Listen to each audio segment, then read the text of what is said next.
You guys remember that a couple of months ago I was talking about the incident where a gas line in the United States got hacked. And I was wondering like how on earth can you manage to do that? I mean, you get the pipe and through it goes the gas. Like what? If the Wi-Fi goes down, the gas stops working? Like how exactly does that function? Now, obviously, a lot of people realize that I'm joking, but unfortunately, I also had a couple of subscribers that were saying that, oh my God, V, you are so dumb, you don't get it. And it's like, no, I understand, right? It's the database that says where the gas needs to go, who paid for it, like that type of information is the one that got hacked. Like, I get it, but like, you didn't get what I was asking. It's like, why on earth, if you have something so important, like so critical to the economy, I mean, here in Romania, we consider gas to be a strategic resource. If you have something like that, why is it so easy to get hacked? Like, why isn't there a backup? Like, it's so ridiculous that you have now private companies that can do backup to their own shit, but you have, like, companies of strategic importance. I mean, I don't know, maybe the US government doesn't consider gas to be of strategic importance anymore. Because that was, like, the answer from the White House when the company asked, should we pay the ransom? And the White House was like, oh, my private company can do whatever it wants. I mean, like, seriously, like, can you imagine this shit? Like, I still go back to that and I'm wondering, like, imagine one of your family members gets kidnapped. So you go to the cops and you're like, hey, should we pay the ransom or not? And the cops go, I don't know. I mean, it's your family member. I mean, you can do whatever you want. It's so bizarre. This is such a major move away from the US policy that they used to have. Like, did you notice that no one kidnaps American citizens around the world? Did you notice that? Like, you would eventually, like, hear in the news that a Canadian got kidnapped, or a Swedish person got kidnapped, or, like, a German person got kidnapped. You would never hear that an American got kidnapped in a foreign country. Do you know why? Because of the American foreign policy. Like, if that happened, they have the policy to not negotiate with terrorists and to issue a lethal response. And because of that, while it's not really good for the person that got kidnapped, it guarantees that other people will get kidnapped in the future. Because if you pay, then, well, you create a lucrative business, right? Like, you create a supply. And where there's the supply, there's also the demand.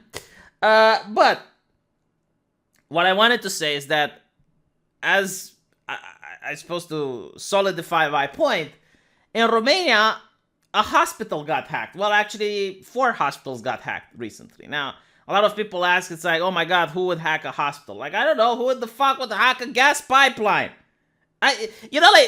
For some reason, like, the people don't make the connection between one and the other. Like, without gas, you don't have electricity, right? You don't have transportation. Like, I know the hospital is the sacred place in the mind of a leftist, human right and all. But you understand that human right functions on gas. Like, for example, the syringes, the toilet paper so that the patients can wipe their ass. It comes from a vehicle which uses gas. It doesn't come to the hospital with a Tesla. So if there's a gas shortage, then the medical equipment is also delayed, you morons. But not only that, like the electricity in the hospital as well. I generally like don't understand how people think. It's like, what is electricity? Oh, it's that shit that comes from the walls, right? What is a syringe? Oh, it's the thing that materializes at the hospital entrance. No, seriously, it's so bizarre. It's like, for the first time, it's like people, oh, who would hack a hospital? I don't know, who would hack a pipeline? But yeah, like, obviously, like, the people who do this shit, they don't really have that much compassion, right? And they think it's like, okay, well, if it's a hospital, then a lot of people will freak out, so they will pay right away. Not in Romania, by the way, they didn't. Do you know what they did? They went into the archive, then pulled good old-fashioned pen and paper and continued working. The entire hospital activity wasn't even influenced by this. Probably made life a living hell for the secretary and the people that have to work with the papers, now going into the archive room and having to pull back the folders of the patients. But, like, now I get it. Now I get, like, when I was in the hospital, one of the things that I hated the most, like, this is the number one thing that I hated about being a doctor, was that most of my time was spent filling paperwork. Like, 75% of my time was literally that, filling paperwork. I barely had a tiny bit of sliver of time to see the patient and to talk with the patient, right? So I was really disgusted by that, because it's like, I wanted to be a doctor, not a bureaucrat. If I wanted to be a bureaucrat, I should have worked at CDC. Apparently, that's a legislative body right now. I'll make a video about that tomorrow. But now it makes sense, right? Because, well, if the computers get hacked or they fall down or whatever, like if there's a power outage, if there's a shortage, if there's a flood, if God himself descends from the heaven blowing the sixth trumpet, you're going to still have the hospital functioning and operating. And this is something else that we learned at med school. You know, like a lot of time they would teach us like how to do things. And I was like, why on earth are we learning this? Like we already have an EKG machine. Like why do we need to know how to listen for murmurs on the heart? Like the patient already comes, you get to strap him on an EKG. If you notice some abnormalities or the patient complains about heart pains, you're going to put him on an ultrasound, and you're going to put the diagnostic. And you know what my teacher said? It's like, yeah, but what do you do if you don't have the machine? Like, what do you do if you're in a vacation and you don't have access to hospital equipment? What do you do if there's a war? What do you do if this and this and that? And that's why we were actually being taught how to diagnose without using machinery, without relying on technology. And it's kind of sad because you see in other nations, like when hospitals get hacked, people suffer. Why? Because their doctors aren't trained how to operate without machinery, and they're not trained on having this level of bureaucracy where everything needs to be written on the computer and on a piece of paper. Yeah, so I generally think that people should think about this, and I was pleasantly surprised to see Romania, being fortified against hacking attempts. Because this is not just the hospitals, right? Now, you don't even need paper. Like a lot of private companies, from my knowledge, they have backups. Like they actually have like USBs and storage drives and things that they have outside of the working computer. My God, like I remember when Google actually went down for a couple of hours, like it caused such a massive freak out. People with smart homes freaked out because apparently they got locked in or they couldn't start the heating because like their homes were connected to the internet, and without Google they couldn't do that manually, as I understand it.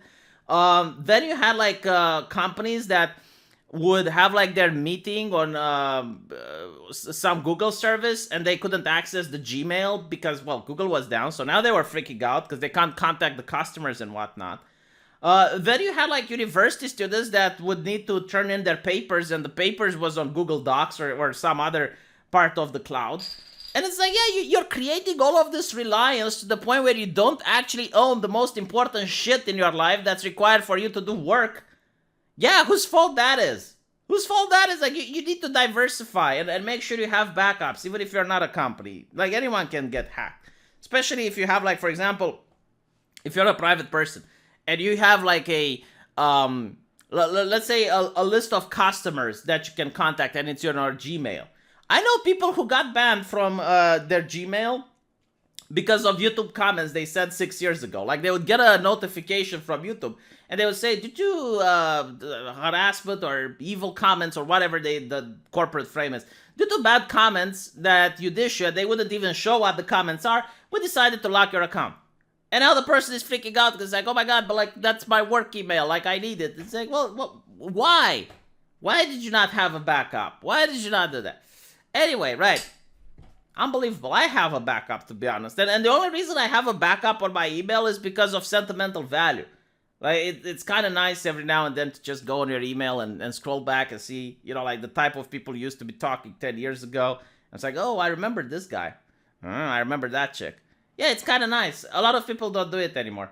Anyway, this was just a fun rant, I guess, because I find it hilarious the way the Romanians managed to overcome this hurdle. And obviously, not only did they not pay the hackers, but now they're sending the government after them. And apparently they already arrested the group.